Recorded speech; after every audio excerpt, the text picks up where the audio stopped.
और सोशल और इकोनॉमिक जो चेंज लाता है। जब भी हम शिक्षा के नाम जब लेते हैं या शिक्षा के बारे में हम जब बात करते हैं, तो एक चीज़ हमारे दिमाग में हमेशा होता है कि जब हम पढ़ाई करेंगे तो हमारा सामाजिक तौर पे भी जो स्थिति है और आर्थिक तौर पे उसमें ज़रूर चेंज होगा, और ये एक कॉमन चीज़ हम मान के चलते हैं कि शिक्षा इंसान के जीवन में ये चेंज लेके आएगी, ठीक है।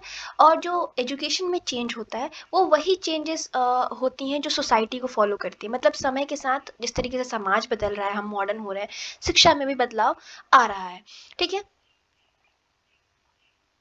अगर हम कंट्रीब्यूशन की बात करें कि एजुकेशन का जो कंट्रीब्यूशन है शिक्षा के, मतलब जो शिक्षा का क्षेत्र है वो किस तरीके से और जो डेवलपमेंट्स होते हैं उनको इन्फ्लुएंस करता है, तो ये बहुत डायनेमिक है, ठीक है। एक वे में नहीं करता, बहुत सारे वे में शिक्षा हमारे करता है।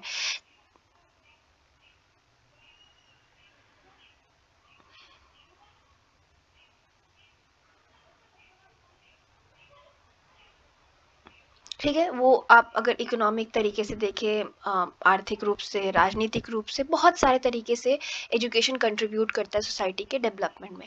चैप्टर आपका ये बहुत इजी है, जस्ट आपको एक बार रीड करना है और आपको समझ में आ जाएगा। अब एजुकेशन एंड इकोनॉमिक डेवलपमेंट किस तरीके से कनेक्टेड है, यानी शिक्षा और आर्थिक जो विकास हो रहा है वो किस तरीके से कनेक्टेड हैं या एक दूसरे से जुड़े हैं, वो हम देख लेते हैं।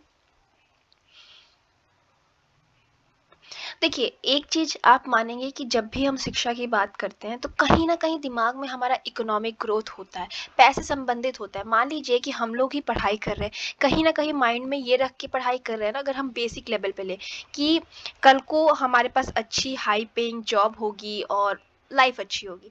और अगर गवर्नमेंट भी इन्वेस्ट करती है लोगों पे कि शिक्षा दे रही है, फ्री मुफ्त शिक्षा हो या कुछ भी, उसका एम क्या होता है कि अल्टीमेटली ये लोग एक ह्यूमन रिसोर्स, मानव संसाधन बनेंगे और फिर वो देश के उन्नति के लिए काम करेंगे।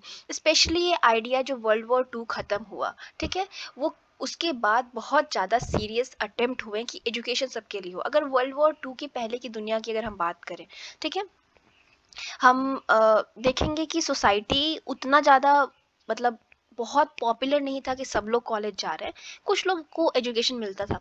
लेकिन इसके बाद एक बदलाव समाज में भी आया, दुनिया में भी आया कि नहीं, एजुकेशन सबके लिए होना चाहिए। और हर कंट्री ने, ठीक है, अपने तरफ से प्रयास किया कि हम अपने यहाँ के लोगों को शिक्षित कर सकें। बहुत सारे इंटरनेशनल फोरम्स, ऑर्गेनाइजेशंस वगैरह बने जो शिक्षा को प्रमोट करते थे। कमेंट में आप लोग बताइएगा कि कौन कौन से थे जो उस टाइम पे यूएन भी बना था वर्ल्ड वॉर टू के बाद, आपको पता है। तो कौन कौन से मेजर ऑर्गेनाइजेशंस आते हैं एजुकेशन को लेके, उसको कमेंट करके बताइएगा कि और लोगों को भी पता चले, और मैं पिन भी कर दूंगी कमेंट। तो उसके बाद दी गई हमने, क्योंकि एजुकेशन उस टाइम पे शुरू हुआ था 1945, अगर हम ले लेते हैं एक टाइम पीरियड। तो उसके बाद हमने जब रिसर्च करना और पॉजिटिव और नेगेटिव इम्पैक्ट देखना शुरू किया एजुकेशन का, तो हमें ये पता चला कि ऐसा नहीं है कि एजुकेशन सिर्फ पॉजिटिव चेंज सोसाइटी में ला रहा है, कहीं ना कहीं इनइक्वालिटी बढ़ा रहा है। बुक का हम एग्जाम्पल छोड़ते हैं, रियल लाइफ में बात करते हैं। दो स्कूल है, एक बहुत सिंपल गवर्नमेंट स्कूल है जहाँ पे बहुत कम फैसिलिटीज अवेलेबल है, वहाँ जाने वाला बच्चा, और एक बहुत ही अच्छा इंटरनेशनल कोई स्कूल है जहाँ पे सारी फैसिलिटीज है, वो नई नई टेक्नोलॉजी सीख रहा है जो बच्चा, उसमें एजुकेशन के बेसिक लेवल पे, प्राइमरी लेवल पे ही डिफरेंट आ जाएगा, डिफरेंस उन दोनों के बीच में आ जाएगा, और एक इनइक्वालिटी, असमानता दोनों के बीच में होगी। एक बच्चा स्ट्रगल कर रहा है इंग्लिश जैसी लैंग्वेज या कंप्यूटर चलाने जैसे स्किल्स में, वहीं दूसरा बच्चा इसी में सबसे ज़्यादा तेज है। तो आपको खुद समझ में आ रहा है कि इन दोनों के बीच में असमानता आ गई है।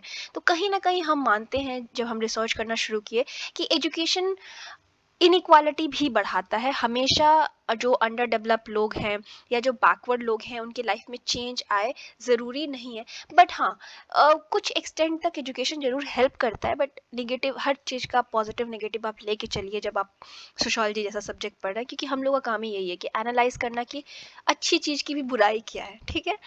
एंड लेकिन फिर भी हम मानते हैं कि एजुकेशन जो है वो बहुत ही बड़ा इंस्ट्रूमेंट है, टूल है, एक तरीका है समाज में बदलाव लाने का, ठीक है। कल्चर के अलावा, ठीक है, स्ट्रक्चर की चेंज में भी आता है। जैसे स्ट्रक्चर की बात करें, हमारे कंट्री में कुछ 50 साल पहले या 40 साल पहले जिस प्रकार का कास्ट सिस्टम था, स्ट्रक्चर ही है ना वो, कि एकदम ब्राह्मण है तो आपको स्पेशली बहुत रिस्पेक्ट मिल रही है, आप टॉप नॉच, वो स्ट्रक्चर चेंज आने लगा है। अब कास्ट अगर शहरों में आप जाके देखें तो थोड़ा-थोड़ा कहीं न कहीं फेड हो रहा है कास्ट का आइडिया। आप कितना कमाते हो, कौन-सा जॉब करते हो, यानी क्लास अब इम्पोर्टेंट हो रहा है, कास्ट उतना इम्पोर्टेंट नहीं है। तो ये किस वजह से आ रहा है? कहीं न कहीं एजुकेशन ने इसको बढ़ावा दिया है कि कास्ट जैसी चीज़ नहीं होती है, ठीक है? अगर हम इसको कंक्लूड करें तो एजुकेशन दो प्रकार का काम कर रहा है। फर्स्ट ऑफ ऑल, जहाँ भी शिक्षा की बात होती है तो एक इंसान के अंदर होप जगा रहा है कि समाज को विकसित करेगा, समाज में इक्वालिटी आएगी, सबका प्रोग्रेस होगा। जो पुरानी रूढ़िवादी विचारधारा है, जो ऑर्थोडॉक्स हम लोगों की बिलीफ है, या स्टेरियोटिपिकल आइडियाज़ है कि कास्ट सिस्टम होना चाहिए, ये होना चाहिए, वो होना चाहिए, पिछड़ा है, उससे हट के लोग दिमाग से सोच रहे हैं, क्वेश्चन कर रहे हैं, चीज़ें बदल रही हैं।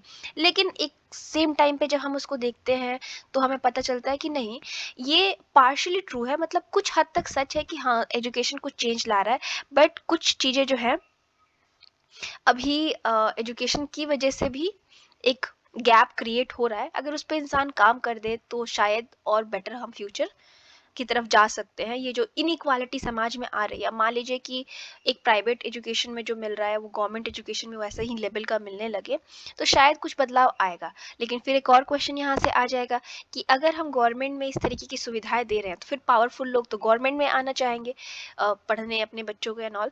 तो चीज़ें बहुत सारी हैं जो डिबेट हो सकती है, बट हमें अभी डिबेट पे नहीं जाना, अभी तो हम सिर्फ बुक पे ध्यान देंगे, ठीक है? एंड एजुकेशन एंड डेमोक्रेसी को देख लेते हैं। चीज़ बिलीव की जाती है कि कंट्री में जितना बढ़िया एजुकेशन होगा या जितना अच्छे लोग पढ़े लिखे होंगे, वो कंट्री उतनी ज़्यादा मतलब डेमोक्रेटिक उनका एटीट्यूड होगा, मतलब लोकतांत्रिक एटीट्यूड होगा, लोग क्वेश्चन करेंगे, राइट्स की बात करेंगे, इस तरीके की। आप लोकतंत्र तो समझते होंगे, ठीक है?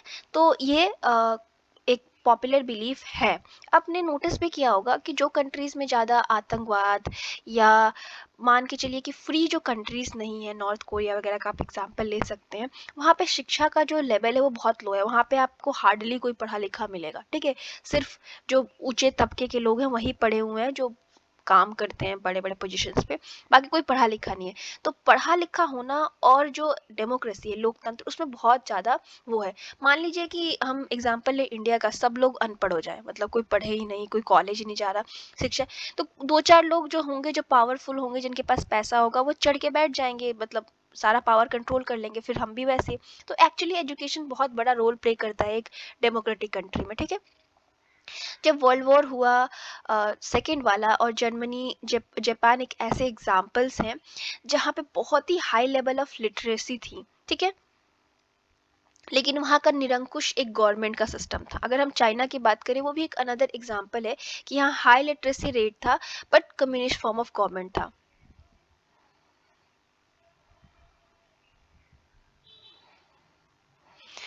अब ये मैंने दो एग्जाम्पल क्यों दिए, ठीक है?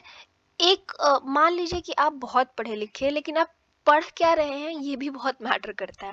तो जो इस तरीके के निरंकुश राजा होते हैं, जो ये टोटालिटेरियन आइडियाज़ होते हैं गवर्नमेंट के, जहाँ पे निरंकुश राजा की बात कर रही हूँ, या कम्युनिस्ट टाइप का गवर्नमेंट है, वो लोग क्या करते हैं कि एजुकेशन वो देना चाहते हैं। ऐसी बात नहीं है कि इस कॉन्टेक्स्ट में वो एजुकेशन नहीं देना चाहते, पर ये मैटर करता है कि आपको एजुकेशन में क्या पढ़ाया जा रहा है। अगर जर्मनी और जापान वगैरह का एग्जाम्पल है तो, या किसी भी, चलिए इन दोनों कंट्री का भी एग्जांपल लेते थे, हम नॉर्थ कोरिया का एग्जांपल, जो भी बच्चे पाँचवीं चौथी जो भी तक पढ़ते हैं, वहाँ पे वो स्कूल जाते हैं तो उनको सिर्फ पता है क्या पढ़ाया जाता है, कि उनका राजा जो है वो कितना अच्छा है, कितना अच्छा काम करता है।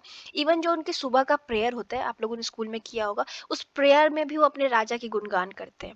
तो सिर्फ एजुकेशन इम्पॉर्टेंट नहीं है, एजुकेशन में क्या कंटेंट पढ़ाया जा रहा है वो भी बहुत महत्वपूर्ण। अब आपके सर में कल से डालने लगा जाए कि ये राजा बहुत ही महान है, और मतलब चाहे कोई कोई गवर्नमेंट के बारे में ऐसी बातें करने लगे, तो फिर आप छोटे हो, आप इतना रीजनिंग नहीं है, और जब आपको मौका ही नहीं मिलेगा। अब उन लोगों के इधर नॉर्थ कोरिया में ना टीवी की फैसिलिटी है, ना रेडियो की फैसिलिटी है, और एक दो चैनल्स न्यूज़ के आते हैं, वो भी किसके आते हैं, जो उनके राजा हैं, तो उन्हीं के नाम पे वो गुणगान करते रहते हैं।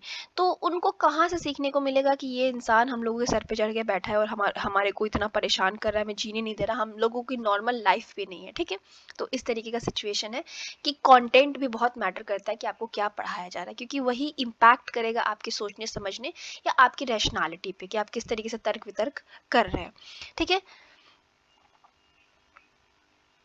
अब जो इस तरीके की कंट्रीज़ है ना, वहाँ पे जो टीचर्स हैं उनको भी सिखाया जाता है कि बच्चों को एकदम आज्ञाकारी बनाओ, ठीक है? वो क्वेश्चन वेश्चन ना करें, जो उनको सिखाया जा रहा है, जो भी उनको ऑर्डर या कमांड दिया जा रहा है, ठीक है? वो उसको माने, मतलब आज्ञा, स्कूल कहीं न कहीं बच्चों को आज्ञाकारी बनाता है, क्योंकि कल को वो फिर जब बाहर निकलेंगे तो फिर वो राजा के अंदर जब रहेंगे तो राजा जो ऑर्डर दे वो माने। अब वो रिबेलियस हो गए, लगे क्वेश्चन करने और ये सब, तो फिर ये दिक्कत हो जाएगी ना ऐसी कंट्रीज़ में जहाँ पे इस तरीके के निरंकुश राजा या निरंकुश गवर्नमेंट है, ठीक है? अब जो इन्फ्लुएंस है ना पॉलिटिकल आइडियाज़ का एजुकेशन वगैरह पे, हम लोग इतना नज़रअंदाज सा करते हैं कि क्या ही इम्पोर्टेंट है, इतना इम्पोर्टेंट भी नहीं है, कनेक्टेड भी है, बट एक्चुअली बहुत ही कॉम्प्लेक्स रिलेशन है। जो भी पावरफुल है, सिंपल एग्जांपल समझिए, जो भी पावरफुल है वो नहीं चाहेगा कि उसकी पावर उसके हाथ से जाए, और वो जब ऑलरेडी पावरफुल है तो वो कोशिश करेगा कि जो भी समाज के इंस्टीट्यूशन से, एजुकेशन जैसे जहाँ से छोटे बच्चे सीख के निकलते हैं, उनको वो अपनी जो आइडियोलॉजी है या अपनी जो बात है वो पढ़ाने की कोशिश करेगा, या अपने तरफ मिला के रखने की कोशिश करेगा, कि कभी वो उस राजा को या उसकी शक्ति को चैलेंज ना कर सके, कभी वो क्वेश्चन ना कर सके। तो बचपन से ही जब आपको गुणगान करना सिखा दिया जाए तो आप उसके अलावा कुछ सोच ही नहीं पाएंगे। तो एक्चुअली पॉलिटिक्स या पावरफुल लोग जो हैं वो एजुकेशन को बहुत इन्फ्लुएंस करते हैं, कि उनको कोई क्वेश्चन ना कर पाए, ना उनकी शक्ति को कोई क्वेश्चन कर पाए, ठीक है?